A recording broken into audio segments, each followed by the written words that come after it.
Bien alors, la nouvelle gamme de flotteurs Savio Gerandix est née de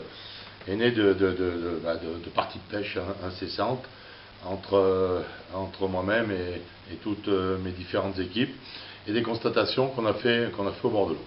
Alors, cette gamme est constituée de 4 flotteurs qui vont tous de 0,10 à 1 gramme. Voilà. Alors, le premier, alors on a X1, X2, X3, X4. Alors on va commencer par les nombres pairs. X2. X2, c'est un flotteur somme toute relativement classique qui ressemble à nos Savio, avec une antenne très résistante qui ne peut plus casser parce qu'elle est pleine, avec un petit plat pour tenir quand même dans la vague, ça permet de stabiliser le flotteur, et surtout un trou à l'intérieur, puisque c'est un fil intérieur, un trou qui peut accepter des nylons jusqu'à 30 centièmes.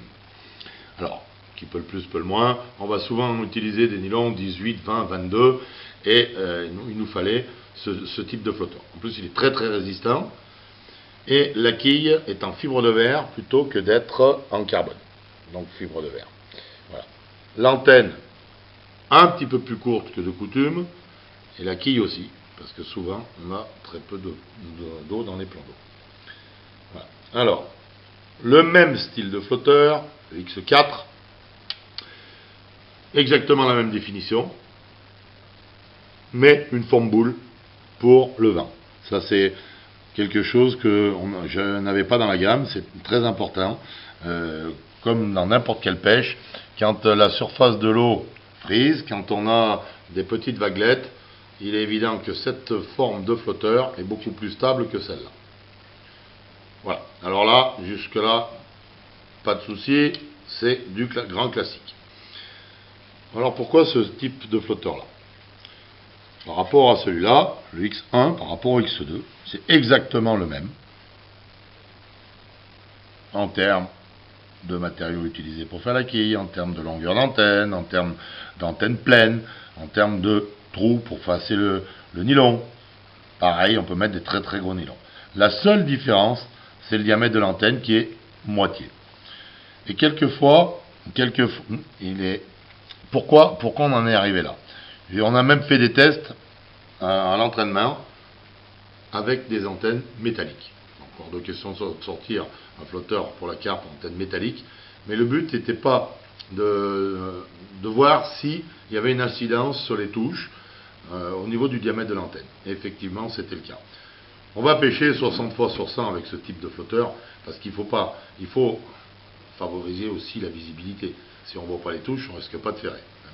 Donc une antenne beaucoup plus fine, c'est plus compliqué à voir, c'est sûr. Mais quelquefois, même si on est équilibré comme ça, même si on a affaire à des poissons entre 500 grammes et 2 ou 3 kilos, ben quelquefois, elles refusent. Elles refusent et on voit des petites touches, puis ça remonte, puis ça remonte.